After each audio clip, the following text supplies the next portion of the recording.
कथाकार गुरुप्रसाद मैनालीको शहीद कथा। बाबु, ओ देवता बाबु, सुन्नु भएन? अखबारका पंक्तिबाट आँखा हटाएर मैले आगन्तुकपट्टि हेरेँ। उसको हातमा एउटा सादा लिफाफा र एक पाना कागज थियो।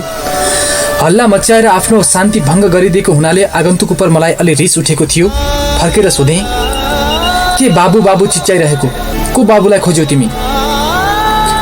उही कलेजमा पढ्ने गोरो गोरो पातलो बाबु क्या, चस्मा लगाउने।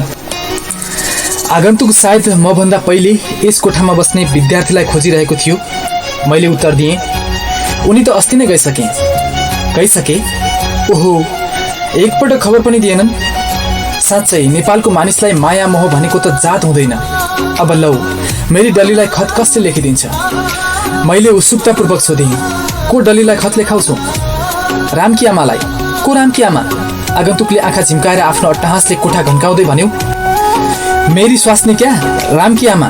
अब त बुझ्नुभयो? एकछिनपछि आगन्तुकले हातको कागज लिफाफा मतिर लम्काएर भन्यो, अच्छा बाबु, तपाईँ नै लेखिदिनुहोस्। मलाई कसैको चिठी लेख्ने फुर्सद छैन। वाह, फुर्सद छैन, यो त गजबको कुरा गर्नुभयो। जान्नुभयो देवता बाबु कतिजनाको चिठी लेखिदिन्थे?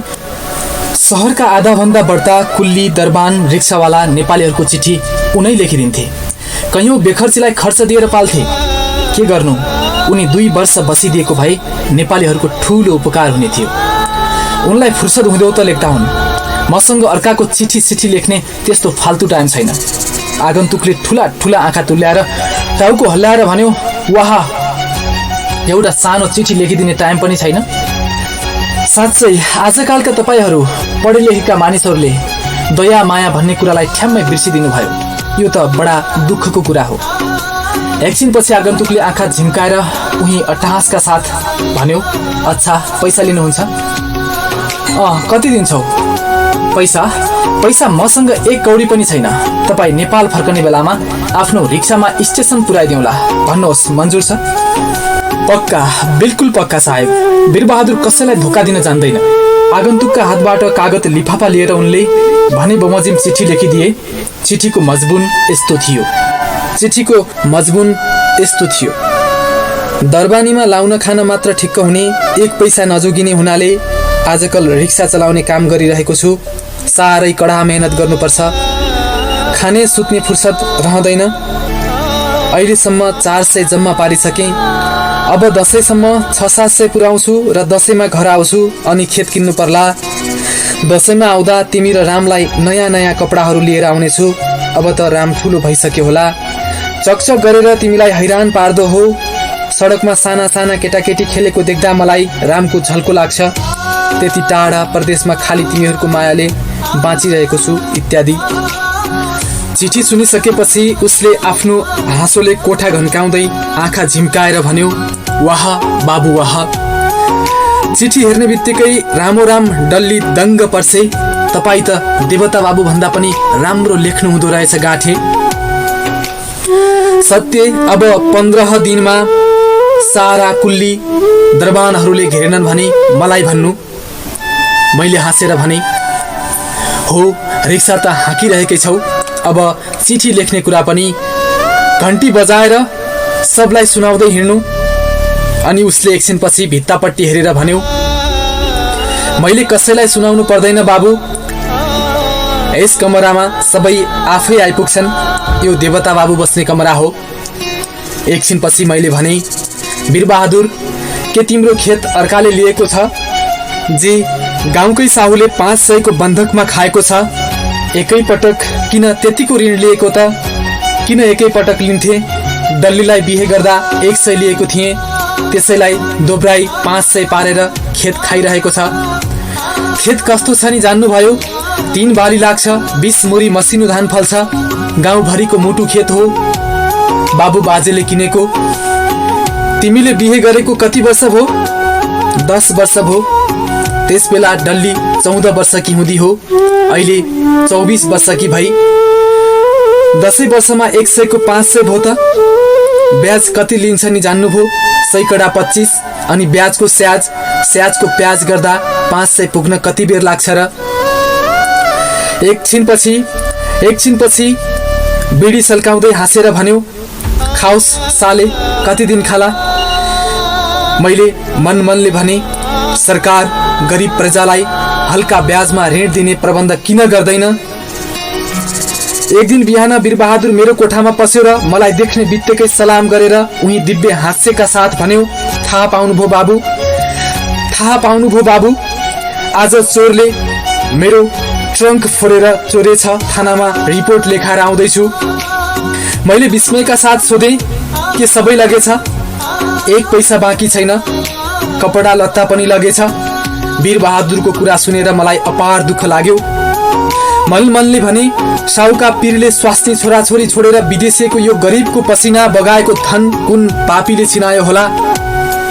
एकछिनपछि बेडी सल्काउँदै वीरबहादुरले भन्यो, जान्नुभयो बाबु कसले चोरी गर्यो? के जान्नु कसले चोरी गर्यो? म चोरी गर्न थोरै गएको थिएँ र। त्यो धने सालेको काम हो। अरू जे क्रियाहाल भने पनि सक्छु। सालेले म गरिबको सालभरको पसिना खायो, त्यसलाई परमेश्वरले हातै फल दिएनन् भने मलाई भन्नुहोला। मैले लामो सास फेरेर भने, भाइ फल त अवश्य पाउनुपर्छ। चोरी गरेर के गर्छ नि जान्नुभयो? रातभर 13 नम्बरको कमरामा बसेर जुवा खेल्छ अनि बाँकी पैसा त्यो स्टेसन लिएर कि चिया बेच्ने साहिली छ नि हो त्यही राडीलाई दिन्छ र रक्सी धोकेर आधा दिनसम्म सुतिरहन्छ। त्यो साहिली भन्ने कहाँ कि मानिस रहेछ वीरबहादुर? कोनी राड पोखरातिर कि क्षेत्रनी भन्छे। मान्छेहरू दमै टिपेर आएकी भन्छन्। यहाँ आउँदा एउटा नौजवान मगर लिएर आएकी थिए। मगर ठिटो खसी काटेर मासु बेच्थ्यो। बिचरा पोरो साल हैजाले मर्यो। त्यसपछि 3 दर्जन पुर्याइसकेकी होली। सहरभरिका ड्राइभर दरबानहरूको अखडा त्यही छ। राडी गाजल लाएर पान चपाएर बसिरहन्छे। अस्ति भन्थे, वीरबहादुर दाई तपाईँ त कहिले पनि आउनुहुन्न, हामीसँग रिसाउनु भएको छ क्यारे। 1 नम्बरकी चेपा रहेछ राड। कहिले काहीँ तिमी पनि गस्ती लगाउँछौ कि वीरबहादुर? कसो हो? राम राम, जे कसम खुवाउनुहोस्। घरमा भगवान जस्तै स्वास्नी छ हजुर, छोरो पाए कि।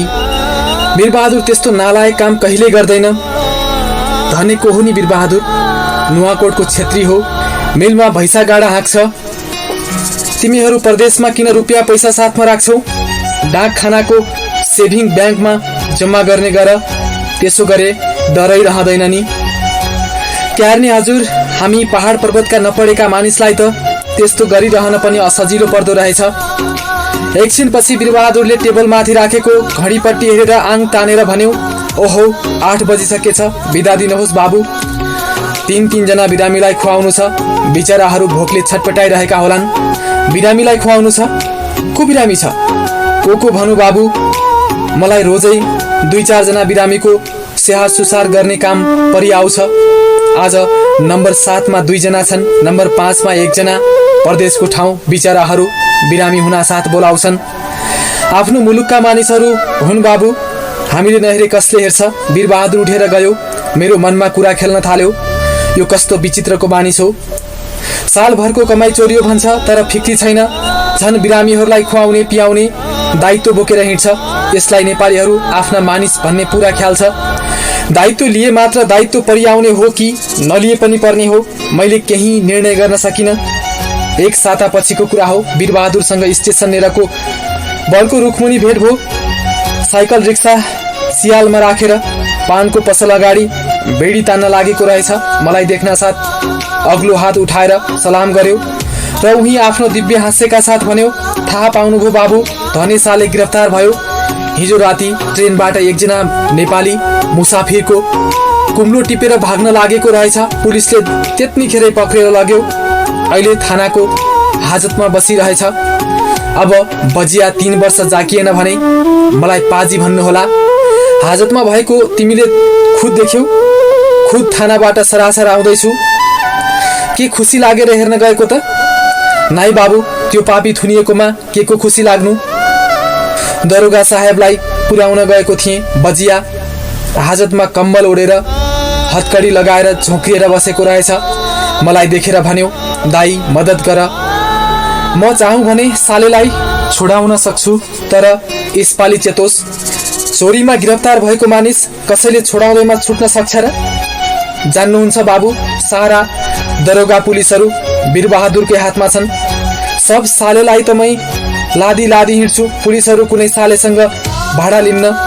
त्यो मोटो दरोगा छ नि हो, त्यसलाई भनिदिए भने भोलि छोडिदिन्छ, तर एकपटक त सातो लिन्छ हो, पुलिसले छोडिदिन्छ, त्यही भरोसामा बस। के कुरा गर्नुहुन्छ? पोहोर सालको हिन्दू मुसलमानको दंगामा त्यसलाई मैले बचाएको हुँ बाबु। एउटा मुसलमानले छुरा हानेर त्यसको भुँडी खसाइसकेको थियो, चट्ट म अगाडि गएर छेकेर बाँच्यो। उसलाई लाग्ने छुरा मेरा पाखुरामा लाग्यो र 15 दिन अस्पतालमा सुते। अहिलेसम्म खत छँदैछ, नबताए यी हेर्नुहोस्। वीरबहादुरले कमेजको बाहुला सारेर खत देखायो र फेरि गर्वका साथ भन्यो, त्यहाँदेखि मैले जे भने पनि मान्छ। त्यसलाई भनेर 4 जना नेपालीलाई छोडिसकेको छु। पोहोर साल त्यही धने सालेलाई पनि शराबको केसमा छोडिदिएको थिएँ। यसपालि छोडाउन्न, सालेको बानी छुटोस्। एकछिनपछि भन्यो, आज मुसाफिर छैनन् बाबु, डेरामा जान्छु। त्यो 5 नम्बरको कोठामा बस्ने बिरामी सिकिस्त छ, सायद बाँच्दैन क्यारे, मर्यो भने फेरि घाटमा पुर्याउनु पर्छ। त्यो बिरामी कहाँको मानिस हो वीरबहादुर? रामेछापको गुरुङ हो। त्यहाँ परको बङ्गाली कहाँ भाडा माझ्थ्यो? के मरेका जति सबैलाई घाटमा पुर्याउँछन्? बेवारिसे मुर्दालाई कसले पुर्याउँथ्यो बाबु? डुम मेहतरले कुकुर बिरालो फाले चाहिँ घिस्याएर फालिदिन्छन्। मैले भेटाए जतिलाई घाटमा पुर्याएर जलाइदिने गरेको छु। तर के गर्नु बाबु, बोक्ने मानिस र दाउराले बडो मुस्किल पर्छ। मानिसहरूलाई भन्न गो भने यो जात र ऊ जात भन्न थाल्छन्। कफन दाउरामा गरेर मेरो हर साल 100 रुपियाँ खर्च हुन्छ। अब के गर्ने त, आफ्ना देशका मानिस हुन्, अर्थोक नभए पनि धर्म होला। एकछिनपछि साइकलमा चढेर भन्यो, तपाईको डेरा पनि ऊ त्यतै हो नि, बस्नुहोस्, डेरानेर उतारिदिउँला। मैले हाँसेर भने, भाडा लिने भए मात्रै बस्छु, किनकि म पुलिस होइन नि। भन त, भाडा लिन मन्जुर छौ? अरे बाबु, त्यति बित्ता परको ठाउँमा उतारिदिन पनि तपाईसँग भाडा लिने? गरिब छु, मजुरी गर्छु, तर पैसाका निम्ति आत्मा बेचेको छैन। गरिब छु, मजुरी गर्छु, तर पैसाका निम्ति आत्मा बेचेको छैन। रिक्सामा बसेर मैले भने, वीरबहादुर, रिक्सा तिम्रो आफ्नो हो? नाइ बाबु, आफ्नो भए त बेचबाज पारेर पोरै घर पुगिसक्ने थिएँ। घण्टा घरको सामुन्ने त्यो ठुलो बिल्डिङ छ नि हो, त्यही माडबाडीको हो। शहरमा उसको 100 रिक्सा चल्छ। साँच्चै भन त वीरबहादुर, दिनमा कति कमाउँछौ? के कमाउनु बाबु, कुनै दिन 8-10 रुपियाँ पनि भइहाल्छ। कुनै दिन जेबबाट रिक्साको किराया तिरेर डेरामा जान्छु। रिक्सा नचलेका दिनको किराया पनि तिर्नुपर्छ। यो त सरासर जुलुम हो भाइ। गाडी चलोस् या नचलोस्, 1 पैसा छोड्दैन। 1 नम्बरको चाहिन्छ साले। किराया कति दिनुपर्छ? रोजको 3 रुपियाँ। केही छैन बाबु, तन काटेर 2 पैसा निकाल्छौँ। वीरबहादुर मलाई जवाब पनि दिँदै जान्थ्यो। बाटामा परिचित मानिसलाई देख्दा हात उठाएर कसैलाई राम राम, कसैलाई सलाम पनि भन्दै जान्थ्यो। फेरि कहिले काहीँ बेसुरा आवाजले टुटे फुटेका 1-2 फिल्मी गाना पनि गुनगुनाउँदै जान्थ्यो। रिक्सा बेगसँग दौडिरहेको थियो। कति मानिससँग परिचय थियो उसको। त्यसको खुस मिजाज र विनयशीलता देखेर म दङ्ग भइरहेको थिएँ। 1.5-2 महिना पछिको कुरा हो। एक बिहान वीरबहादुर फेरि मेरो कोठामा दाखिल भयो। उसका दुवै आँखाभरि आँसु छचल्किरहेको थियो। मलाई देख्ने बित्तिकै भक्कानु परेर रुन लाग्यो। मैले मनमनमा भने, यो दुःखलाई हाँसोमा उडाइदिने निशोक प्राणीको हृदय आज कुन महान आघातले विचलित गराएको होला? यो चोट सामान्य छैन होला। अनि प्रकटमा भने, किन यस्तो विवश भइरहेका छौ वीरबहादुर? तिमीलाई के भो? के भनु बाबु, मेरो राम खसेछ। मेरो राजालाई दैवले चुडेर लग्यो। वीरबहादुर झन् घोप्टो परेर डाँको छोडी रुन लाग्यो। मैले पनि मन थाम्न सकिन। गहभरि आँसु भो। एकछिनपछि वीरबहादुरले आँसु पुस्दै भन्यो, मेरो राम राजा रहिसको छोरा जस्तो राम्रो थियो। गोरो, कलकलाउँदो, यति अग्लो निधार भएको, बाँचिरहेको भए ठुलो मानिस हुने थियो होला। अनि उसले अलि धैर्य गरेर भन्यो, यो साल मलाई ठुलो दशा रहेछ बाबु। भयभरको कमाई चोरले लग्यो। आज छोरो मरेको चिठी आयो। उता डल्ली रोएर मर्न लागे कि होली। भर्सेला परोस साहु, म भोलि घर जान्छु हजुर। भोलिपल्ट वीरबहादुरलाई पुर्याउन म स्टेसनसम्म गएँ। धन सम्पत्तिका नाउँमा उसँग एउटा कब्जा फुक्लेको थोत्रो ट्रङ्क र एउटा पुरानो कम्बलको सानो गुन्टो सिवाय केही थिएन। इन्जनले सिट्ठी दिएपछि उसले गहभरि आँसु पारेर सलाम गर्यो। मेरा आँखाबाट पनि अचानक 2 थोपा खसे। रेल हिँडेपछि पनि म धेरै बेरसम्म वीरबहादुरको झ्यालतिर हेरिरहेँ। मलाई आज आफ्नै परिवारको कुनै आत्मीय व्यक्तिको बिछोड भए जस्तै दुःख भइरहेको थियो। नेपालमा भित्रभित्रै सल्किरहेको क्रान्तिको आगो एकै पटक दन्कियो। आफ्ना प्यारा प्रजालाई आजाद गराउनका निम्ति हाम्रा वीर राजा त्रिभुवन वीर विक्रम शाहदेव 7 साल कार्तिक 21 गते आफ्ना सारा परिवार लिई शरणार्थीका रूपमा नेपालको भारतीय दूतावासमा प्रवेश गर्नुभयो र कार्तिक 26 गते भारत सरकारको संरक्षणमा विमानद्वारा दिल्लीतर्फ प्रस्थान गर्नुभयो। त्यसै दिन रातको 3 बजे नेपाली कांग्रेसले नौतनवा, गोरखपुर, पटना, लखनऊ, कटिहार इत्यादि ठाउँमा जनमुक्ति सेनाको भर्ती सुरु गर्यो। भारतका स्कुल कलेजमा पढ्ने विद्यार्थीहरू पनि रेड क्रसमा काम गर्न कांग्रेसको हेड अफिसमा जम्मा भए। म विराटनगरको सैनिक अस्पतालमा खटिए। रातको 9 बजे मैले अस्पतालको वार्डमा प्रवेश गरेर घायल सैनिकहरूको जाँच गर्न लागे। त्यस्तैमा पर कुनाबाट एकजना घायल सैनिकले भन्यो, बाबु जय नेपाल। स्वर चिने जस्तो लाग्यो तर ठिक ठम्म्याउन सकिन र बेड नजिकै पुगेँ। म अकमकिएको देखेर छेडो स्वरले भन्यो, चिन्नु भएन बाबु वीरबहादुरलाई? मेरो आश्चर्यको सीमा रहेन। उत्सुकतापूर्वक सोधे, वीरबहादुर तिमी यहाँ कसरी आइपुग्यौ? तिमी त घर हिँडेका थियौ। उसले आँसु झार्दै भन्यो, तपाईसँग बिदा भएर पर्सिपल्ट बिहान गोरखपुर पुगे। प्लेटफर्ममा अचानक देवता बाबुसँग भेट भयो र उहाँले आश्चर्य मानेर सोध्नुभयो, वीरबहादुर तिमी यस्तो छाडसँग कहाँ जान लागेका? मैले रोएर आफ्नो हाल सबै भनिदिएँ। अनि उहाँले गहभरि आँसु पारेर भन्नुभयो, हरे राम खचेछ, डलीलाई कस्तो छ? मैले भने ऊ पनि रोएर मर्न लागेकी होली।